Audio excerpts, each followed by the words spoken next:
Second Paralipomenon, Second Chronicles, chapter 35. And Josias kept a phase to the Lord in Jerusalem, and it was sacrificed on the 14th day of the first month. And he set the priests in their offices, and exhorted them to minister in the house of the Lord.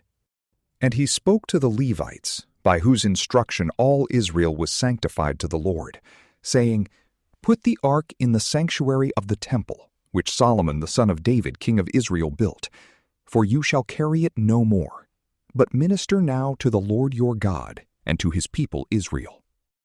And prepare yourselves by your houses and families according to your courses, as David king of Israel commanded, and Solomon his son hath written.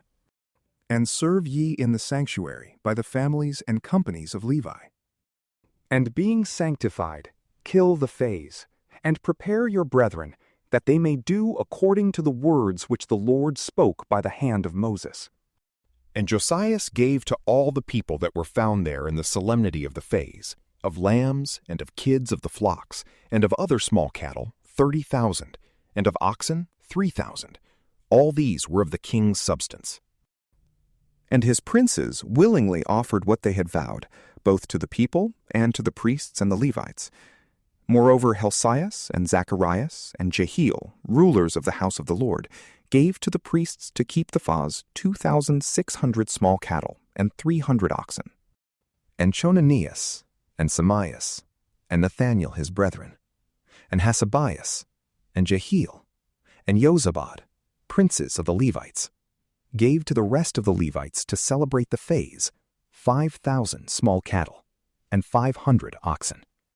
And the ministry was prepared, and the priests stood in their office, the Levites also in their companies, according to the king's commandment. And the phase was immolated, and the priests sprinkled the blood with their hand, and the Levites flayed the holocausts. And they separated them, to give them by the houses and families of every one, and to be offered to the Lord, as it is written in the book of Moses. And with the oxen they did in like manner. And they roasted the phase with fire, according to that which is written in the law. But the victims of peace offerings they boiled in cauldrons and kettles and pots, and they distributed them speedily among all the people. And afterwards they made ready for themselves and for the priests. For the priests were busied in offering of holocausts and the fat until night. Wherefore the Levites prepared for themselves, and for the priests the sons of Aaron last. And the singers, the sons of Asaph, stood in their order, according to the commandment of David, and Asaph, and Heman, and Jeduthun, the prophets of the king. And the porters kept guard at every gate, so as not to depart one moment from their service. And therefore their brethren the Levites prepared meats for them. So all the service of the Lord was duly accomplished that day, both in keeping the phase and offering holocausts upon the altar of the Lord, according to the commandment of King Josias. And the children of Israel that were found there kept the phase at that time, and the feast of unleavened 7 days. There was no phase like to this in Israel from the days of Samuel the prophet, neither did any of all the kings of Israel keep such a phase as Josias kept, with the priests and the Levites and all Judah and Israel that were found, and the inhabitants of Jerusalem. In the 18th year of the reign of Josias was this phase celebrated. After that Josias had repaired the temple, Necho king of Egypt came up to fight in Carchemish by the Euphrates, and Josias went out to meet him. But he sent messengers to him, saying, What have I to do with thee, O king of Judah? I come not against thee this day, but I fight against another house, to which God hath commanded me to go in haste. Forbear to do against God, who is with me, lest he kill thee. Josias would not return, but prepared to fight against him, and hearkened not to the words of Necho from the mouth of God, but went to fight in the field of Megiddo.